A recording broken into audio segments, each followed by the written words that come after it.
Hey there, I'm Tori Amos, and to all of you at Amazon, I'd like to welcome you into the world of the Beekeeper. May all your stings be sweet. Airplanes take you away again. When you speak of roses and thorns, the paradox within one beautiful flower, the marriage of a male and female, the crown of thorns with Jesus, and Mary Magdalene being known as the rose. I thought that all of us, at some time in our lives, experience a sacred marriage of sorts. And I truly wanted there to be in the garden a place for union.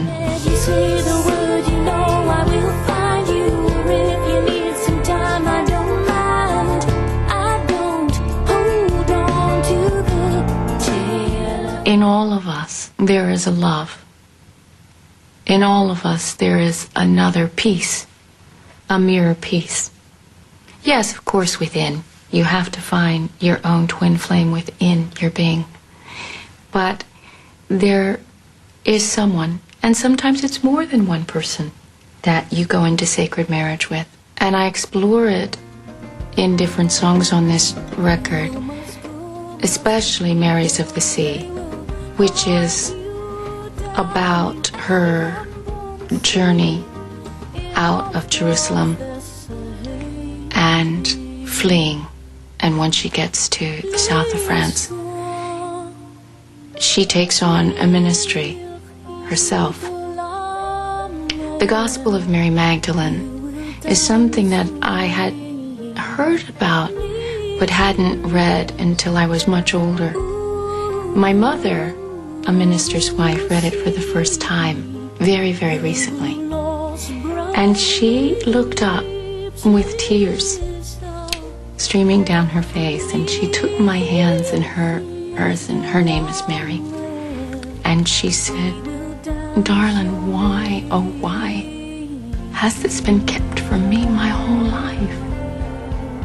I'm not someone who isn't exposed to literature, particularly Christian literature. My mother was a literature major." And she said, "Yet this is something that has not been available."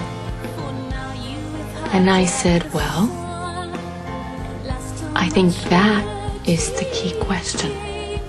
Why 2,000 years later would the Gospel of Mary Magdalene be hidden from the masses?" Now, to me, that is the greatest story never told. And I explore this greatest story never told in Marys of the Sea. If we can all begin to start looking more at our lives like a garden, and within a garden it has different shapes. I mean, yours might not be based on a hexagram concept. The beekeeper is, however, mainly because the cells of the hive itself are based on the principle of the hexagram. For my wisdom and my sort of tree of knowledge to expand, I chose to follow my heart. So I followed my husband down to Cornwall, welly boots and all. This would not have been my first choice. I enjoyed living in cities, but now, over the last few years, there's a different rhythm here. And the weather is very much a character in this theater piece of my life. It's a huge part. And the power of it. When the gales blow in off the Cornish coast. There's a song, Jamaica Inn, that I wrote as I didn't get trapped, but I was just driving down on a beautiful, quote-unquote, beautiful, it was raining, it's England, and all of a sudden the gale started to come in, And my mind started to wander, and I pulled over on a cliff. And I started to think about the story that I'd been told by some of the locals, where the wreckers would come in when a ship would run aground and take everything. And I started to think about this story that was taking over my car in that moment.